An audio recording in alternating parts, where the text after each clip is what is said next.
돈이 칠척칠척거리며 달라붙는 자석이 진행하는 국제유가 맛집 돈다방 미쓰리입니다. 제가 27살 때 제 멘토님께서 돈을 쫓아가는 사람이 되지 말고 돈이 쫓아오게끔 하는 사람이 되라, 이런 말씀을 해주셨는데요. 사실 그때는 나이가 어려서 그게 무슨 뜻인지 모르고 그냥 좋은 말씀 해주시는구나 라고만 이해를 했습니다. 제가 그 깊은 뜻, 그 깨달음을 깨닫게 되는 데까지 걸린 시간이 상당히 오래 걸렸고요. 제가 어제 방송에서 돈다방 미스터리 청취자 여러분, 이제 우리 매일매일 나는 돈이 붙는 자석이다 라고 주문을 걸어보아요. 그래서 나중에 좀 나이가 들어서 고단하지 않게 좀 편안하게 돈을 벌 수 있는 재주, 기능, 능력 이런 것들을 키울 때까지 우리가 한 걸음 한 걸음 뚜벅뚜벅 걸어가 보아요. 이런 미션을 제시해 드렸습니다. 제가 방송을 녹음한 다음에 남녀 관계에 대해서 고민을 좀 해봤습니다. 제 이야기가 아니고요. 미쓰리의 지금 연애 세포는 거의 갱년기를 넘어가 버린 것 같아요. 영국의 어떤 감독이 덜 사랑하는 쪽이 권력을 갖는다. 그러면 어차피 돈이 이렇게 달라붙는 자석이 될 거잖아요. 나와 돈 사이에 내가 어떻게 하면 조금 더 갑질을 할 수 있을까를 고민해 봤죠. 그래서 그냥 상상을 해본 겁니다. 왜 남녀 사이에서 한쪽이 한쪽을 막 좋아하면 좀 아우 야 너 왜 이렇게 질척거리니? 아우 야 너 그만 좀 해. 막 이러잖아요. 그래서 제가 어떤 상상을 했냐면 돈이 저의 바지가랭이를 붙잡고 나 떼어놓지 마. 나 네가 너무 좋아. 나 너랑 영원히 함께 할 거야. 막 이렇게 막 매달리는, 칠척칠척거리면서 매달리는 상상을 해본 거죠. 그럼 전 또 이렇습니다. 야, 나 너 같은 애 막 넘치고 넘치거든. 야, 너 왜 이렇게 나한테 질척거리니? 이렇게 돈한테 갑질을 하는 상상을 한번 해본 거죠. 이런 상상을 하면서 너무 좋더라고요. 그래서 제가 카카오톡에다가 프로필을 바꿨습니다. 돈이 질척거리며 달라붙는 자석이라고 바꿨습니다. 여러분들도 어차피 주문을 외울 거면 조금 더 여러분들이 돈보다는 위에 위치에 될 수 있는 그런 좀 재미있는 멘트를 하나 넣어가지고 주문을 외우시면 되게 좀 뭐라 그럴까요? 기분 좋아지더라고요. 자, 오늘 돈다방 미쓰리는요. 2월 19일 금요일 뉴욕 증시 마감 현황 살펴볼 거고요. 그리고 다음 주 2월의 마지막 주 경제 지표들 그리고 증시 방향성을 조금 고민해 보도록 하겠습니다. 이제 거의 미쓰리의 고정 멘트가 됐죠. 여러분, 주식시장에는요 호재와 악재가 비슷한 비율로 항상 존재하고 있습니다. 그런데 그들이 비추어지는 그 곳에 우리는 집중되어 있고 그거밖에 없는 것 같고, 대신 돈다방 미쓰리 청취자님들은 그 스포트라이트에만 집중하지 말고 보이지 않는 것까지 꼼꼼하게 체크를 해보자. 그래서 위기에 우리가 대응하고 기회를 포착하는 현명한 투자자가 되자. 이런 얘기를 해드리고 있습니다. 지금 여러분 증시에서 스포트라이트를 받고 있는 이슈가 뭡니까? 바로 미국의 국채 금리 상승입니다. 그런데 저는 경제 지표 먼저 확인해 보도록 하겠습니다. 이날 발표된 미국의 경제 지표는요. IHS 마킷에서 발표된 2월달 서비스 PMI 지표 전월 대비 상승했습니다. 제조업 PMI 지표는 전월 대비 하락했습니다. 1월달 기존주택 판매 전월 대비 0.6% 증가됐고요. 이날 뉴욕 증시는 혼조세로 마감했거든요. 왜 혼조세로 마감했냐면 지금 미국은 1조 9천억 달러 부양책이라는 강력한 호재가 하나 딱 버텨주고 있습니다. 그런데 그렇게 대수롭지 않게 생각했던 미국의 국채금리가 자꾸 술렁술렁 움직이는 거죠. 자꾸 고점을 높여가고 있습니다.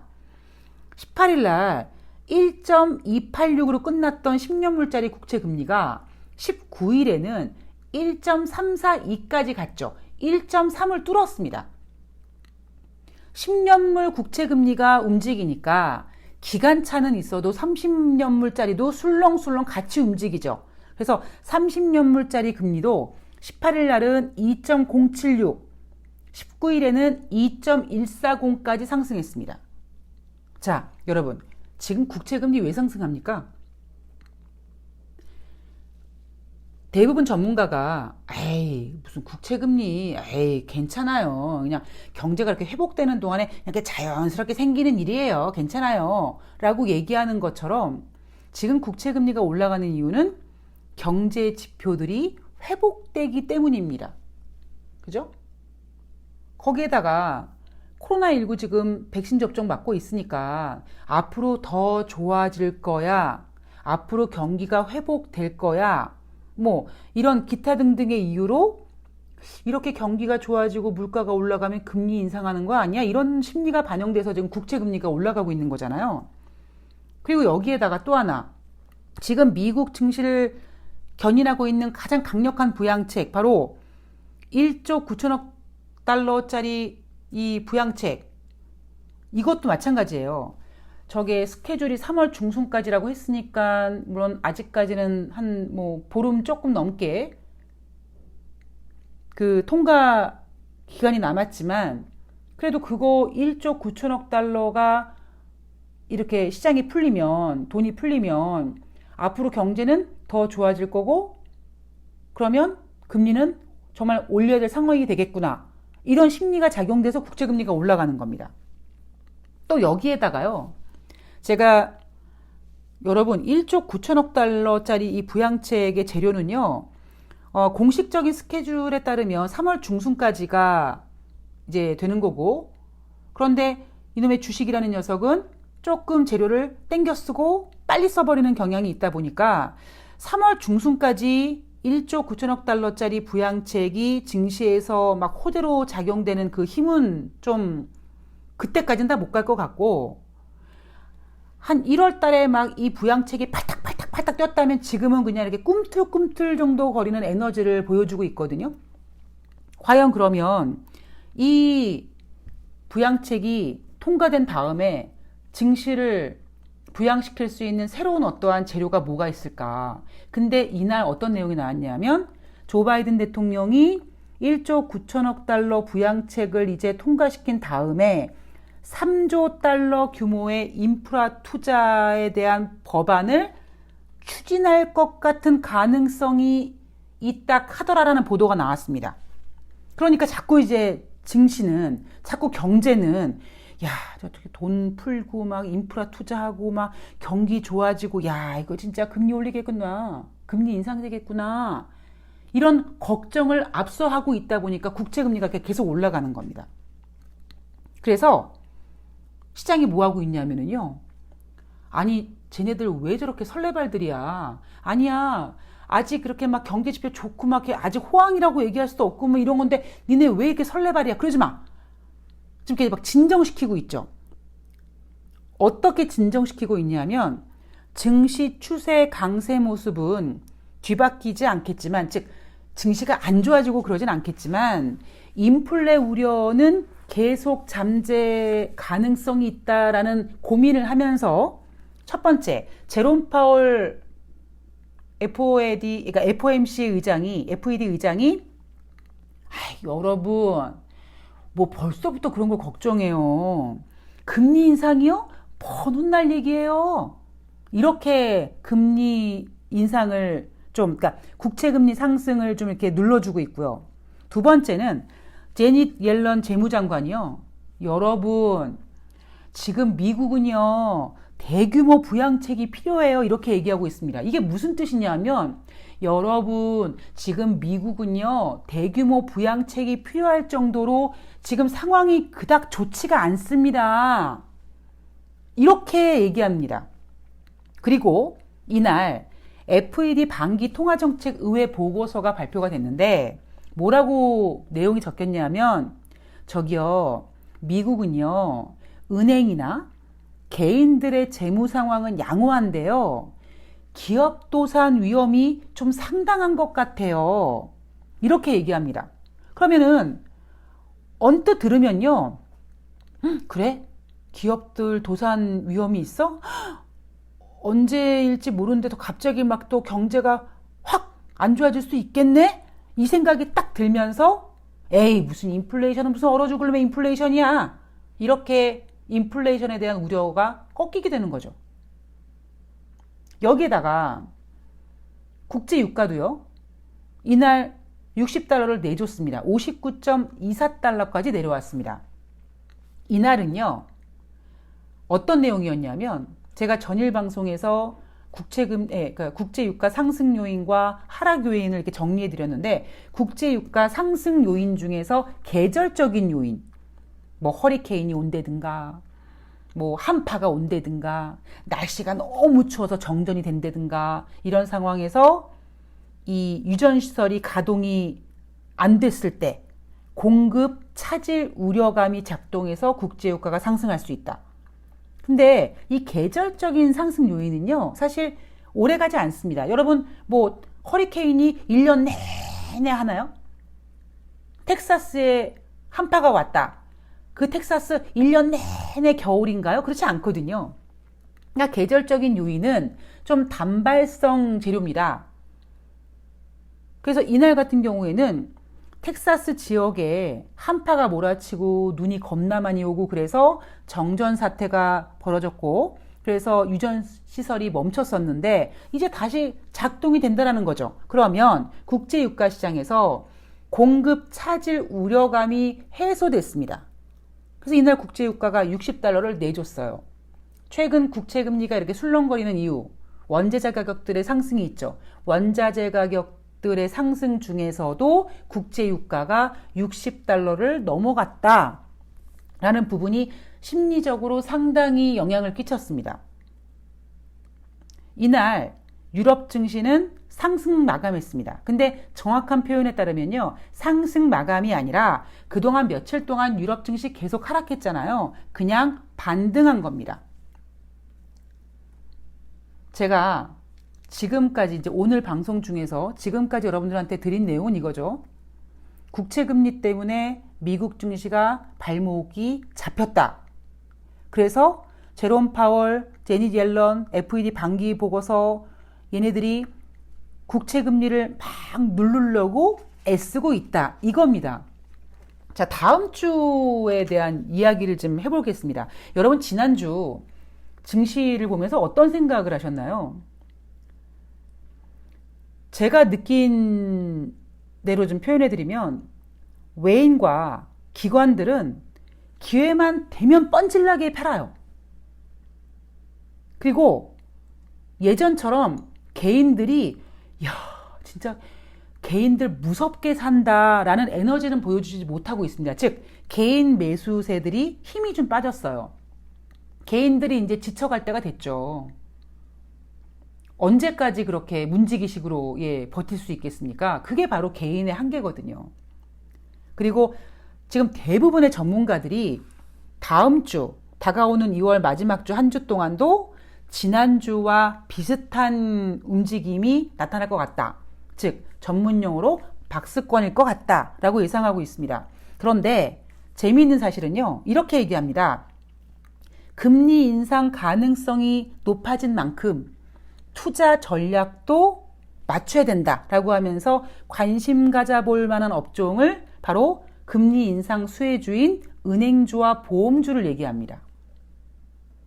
그 얘기는 2월 마지막 주에 은행주와 보험주를 관심 가져야 된다는 얘기는 사실 국채금리가 2월 마지막 주에 더 상승하고 막 이래야 되거든요.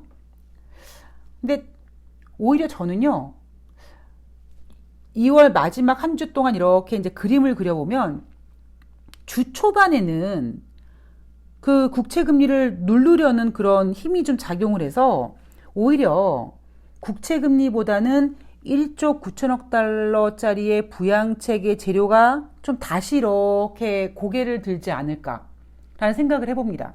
그리고 제가 그렇게 생각했던 이유는 뭐냐면 아까 2월달 IHS 마켓 그 지표 중에서 제조 PMI 지표는 전월 대비 부진했고 서비스업 PMI 지표는 전월 대비 좋았다. 그런데 이번 주에 발표될 그 지표들 중에서 2월달 댈러스 연준 제조업, 2월달 리치몬드 연방 제조업, 2월달 캔자스시티 제조업 이런 지표들이 발표되거든요. 그러면 느낌상 제조업 지표들은 여전히 그렇게 좋게 나오지 않을 겁니다. 주택 지표 잘 나오는 거는 너무나 뻔할 뻔짜고요. 그리고 이제 주 후반으로 갈수록 뭐 내구재 주문이라든가 뭐 미시간대 소비자 신뢰지수라든가 뭐 개인 소득, 개인 소비 뭐 이런 지표들이 주 후반에 발표됩니다. 얘네들이 조금만 지표가 회복되는 모습이 보이면 국채금리가 다시 움직이겠죠. 그러니까 저는 오히려 금요일 뉴욕 증시에서 FED 반기 보고서 제니 옐런 재무장관, 뭐 제롬 파월 이런 사람들이 국채 금리를 꾹꾹 눌렀단 말이에요. 그러니까 그 효능이, 그 효과가 2월 마지막 주 한 주 동안 중에서 주 초반에 조금 약발을 받을 거고, 그리고 그 국채 금리 상승의 그 악재가 조금 이렇게 눌리는 동안 여러분 2월 27일 전에 하원에서 이제 통과될 거예요. 이런 그 기대감을 초반에 이렇게 이제 활용해 주는 거죠. 그리고 또다시 이제 주 후반으로 갈수록 뭐 개인 소비 얘네들 조금만 이렇게 지표 잘 나오고 그러면 다시 이제 국채 금리가 나 아직 안 죽었어. 그렇게 움직일 가능성이 있지 않을까. 그런 생각을 한번 해봅니다. 우리가 돈다방 미스를 청취하시는 청취자님들이 가장 중요하게 생각해야 되는 건 뭐냐면 냉정함이라고 생각하거든요. 저는 미국 경제 지표가 잘 나온다. 그러면 와 좋아 드디어 이제 미국 경기가 회복이 되는구나라고 좋아했었던 때가 있었는데 최근에는 2월달 들어와서는 경제 지표가 잘 나오면 잘 나올수록 자꾸 인플레 우려감 때문에 걱정스러워집니다. 그런데 냉정하게 보면은요, 아직 미국은 2월 초에 제가 말씀드렸죠. 2월 초에 발표된 노동부에서 발표된 고용지표 부진했어요. 근데 증시는 상승했습니다. 왜? 야, 미국 고용 안 좋잖아. 1조 9천억 달러 그 부양책 정말 간절하게 필요해. 그래서 오히려 증시가 올라갔단 말이에요. 그런데 우리가 그런 그 뭔가 이렇게 약간 어수선함에 홀리지 말고 미국은 아직까지 고용지표 안 좋습니다. 게다가 제가 말씀드렸죠. 지난주 목요일날 발표된 주간 신규 실업상 청구 건수가 예상보다 증가됐단 말이에요. 근데 이번 주 2월 25일날 발표되는 주간 신규 실업상 청구 건수에는 미국 지역의 그 한파, 뭐 눈사태, 뭐 눈 많이 오고 이런 것 때문에 오히려 주간 신규 실업상 청구 건수가 더 많이 증가될 가능성이 있습니다. 그리고 소매 판매도 물론 잘 나오긴 했습니다만 소매 판매가 잘 나온 이유는 현금 지급해서 그걸 가지고 썼기 때문에 일시적으로 잘 나온 겁니다. 그러니까 지금 우리가 뭘 헷갈리고 있냐면요. 원래는 경제 지표가 안 나오면 경제 지표가 안 나오니까 경제가 안 좋은가 봐 이런 생각을 해야 되고 뭐 고용 지표가 잘 나오면 드디어 이제 미국 고용이 좋아지나 보다 그리고 증시가 올라가야 제맛인데 지금 뭔가 조금 어려워졌어요. 그러니까 좀 헷갈리는 거죠. 경제 지표가 안 나올수록 부양책의 필요성이 더 간절해지고 경기가 회복되는 것처럼 경제 지표가 잘 나오면 오히려 인플레 우려 때문에 금리가 술렁거리고 그러니까 지금 조금 뭔가 중심을 이렇게 좀 잃고 증시가 지금 진행되고 있습니다. 그래서 많은 전문가들이 다가오는 한 주 동안 지난주 1.3%를 뚫은 미국의 10년물 국채 금리가 조금 더 이렇게 상승하고 이렇게 이슈가 될 것 같다라고 예상하고 있지만 오히려 저는 주 초반에는 오히려 부양책이 더 부각될 가능성이 있지 않을까. 예, 그런 생각을 합니다. 아휴, 한낱 인간이 제가 뭘 알겠습니까? 예. 자, 돈다방 미쓰리에서 준비한 내용은 여기까지입니다. 예, 주말 동안에 여러분 잘 쉬시고요. 저도 발동은 걸렸지만 너무 무리하지 않도록 내일 방송은 쉬고 다음 주에 새로운 모습으로 조금 더 재미있고 즐거운 방송 만들 수 있도록 노력해서 찾아뵙도록 하겠습니다. 저기 제발 좀 예, 댓글도 좀 달아주시고요. 좀 예, 좋아요도 좀 해주시고 좀 제발 좀 부탁 좀 드릴게요. 좀 예? 자, 다음 방송에서 뵙겠습니다. 행복한 일요일 보내세요. 고맙습니다.